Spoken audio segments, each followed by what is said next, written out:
যুদ্ধ যখন দুই দেশের মধ্যে হয় বা দুইটা গ্রুপের মধ্যে হয়, তখন মেডিকেল টিম যেটা থাকবে, ডাক্তার, নার্স, এরা যুদ্ধের যে কমব্যাটেন্ট, যে যখন যুদ্ধ হয়, গোলাগুলি হয়, যদি তারা ধরা পড়ে, তারা কেউ সেখানকার বিচারের সম্মুখীন হবে না, তারা ছাড়া পেয়ে যাবে। আজকে আন্তর্জাতিক নার্স দিবস, যার জন্মদিনকে উপলক্ষ করে এই দিবসটি আন্তর্জাতিকভাবে, বিশেষ করে মার্কিন যুক্তরাষ্ট্রে এই দিবসটি পালন করা শুরু হয় বা সিদ্ধান্ত হয়। তিনি নিঃসন্দেহে একজন মহিয়সী মহিলা, ধনী ঘরের মেয়ে, যার কোনো দরকার ছিল না, কিন্তু মানবতা বোধে এত তাড়িত হয়ে তিনি ক্রিমিয়ার যুদ্ধে 1853 সালে, ভাবাই যায় না তখন বাংলাদেশ কেন, বাংলাদেশ, উপমহাদেশ, এশিয়া, ইউরোপেও মেয়েরা ঘর থেকে বের হয় না। তখন ওই সময়ের একজন ভদ্র মহিলা এবং তার বাবা অত্যন্ত ধনী মানুষ এবং অত্যন্ত শিক্ষিত মহিলা। সেই সময় তো মেয়েরা কলেজ ইউনিভার্সিটি যেত না। সেই সময় একজন নাম করা সেই স্ট্যাটিস্টিশিয়ান, সেই স্ট্যাটিস্টিক্সে লেখাপড়া করেছে ভদ্র মহিলা, এবং তখনই তিনি সোশ্যাল রিফর্মার, একজন সমাজ সংস্কারক হিসেবে তিনি খ্যাতি পেয়েছেন।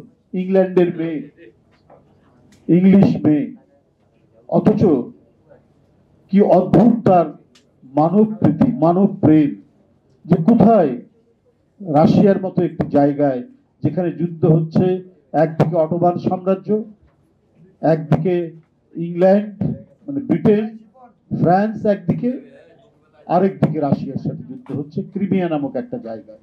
সেইখানে গিয়ে আহত সৈনিকদের ক্যাম্পে ক্যাম্পে ঢুকে তিনি তাদের সেবা করেছেন, নার্সিং এর যে সমস্ত সাপোর্ট তাদেরকে দিয়েছেন, এবং সেই যুদ্ধে যে ক্ষয়ক্ষতি, একমাত্র ফ্লোরেন্স নাইটেঙ্গেল, যার কথা আমি বলছিলাম, তার কারণেই ওই যুদ্ধের আহত সৈনিকরা অনেকে সুস্থ হয়ে উঠেছিলেন।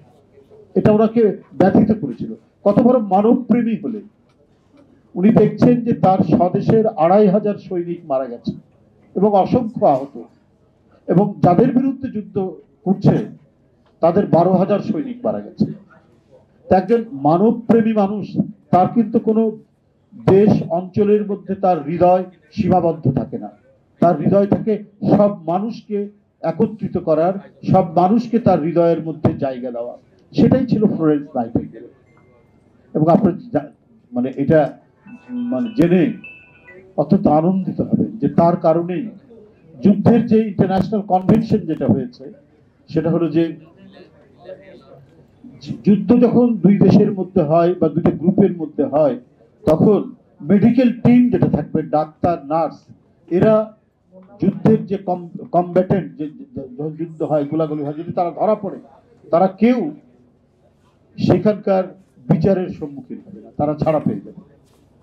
এটা ফ্লোরেন্স নাইটেঙ্গেলের তার সেই মহানুভব সেবাধর্মী কাজের কারণেই আন্তর্জাতিকভাবে সেই কনভেনশনটি গঠন করা হয়। এটা আজও আমাদেরকে প্রেরণা দেয়। তার সেই এই মহিষী মহিলার সেই অবদানকে, তার সেই নিবেদিত প্রাণ আত্মার প্রতি শ্রদ্ধা জানিয়ে 1953 সালে এই দিবসটি পালন করার জন্য উদ্যোগ গ্রহণ করা হয়। কিন্তু তৎকালীন রাষ্ট্রপতি সব শোনাটোনার পরেও আমেরিকার রাষ্ট্রপতি অনুমোদন দেননি। তারপরে 1965 সালে, এবং ইমপ্লিমেন্ট হতে হতে 1974 সাল পর্যন্ত। মানে ভালো মানুষের ভালো কাজের স্বীকৃতি অনেক পরে পায়, কিন্তু যখন স্বীকৃতি পায় তখন মানুষ চমকে উঠে, তখন মানুষ উদ্বুদ্ধ হয়, তখন মানুষ মনে করে আহা, এই ধরনের একজন মানবপ্রেমী মানুষ, মানব হিতৈষী মানুষ, এই নিবেদিত প্রাণ মহিলা, যে কি শত্রু কি মিত্র, যে আহত হয়েছে তার সেবা করেছে, তার জন্মদিন উপলক্ষে আন্তর্জাতিক নার্স দিবস এত দেরি করে হলো কেন? আমাদের আজও সেই প্রশ্ন। কিন্তু আমাদেরকে এটি পালন করতে হয়, এটি আমাদেরকে এখন পালন করছি অত্যন্ত শ্রদ্ধায়, গভীর বিনম্রতায়। ফ্লোরেন্স নাইটেঙ্গেলের জন্মদিনে আন্তর্জাতিক নার্স দিবস অত্যন্ত তাৎপর্যপূর্ণ এই দিবসটি আমাদেরকে পালন করতে হচ্ছে।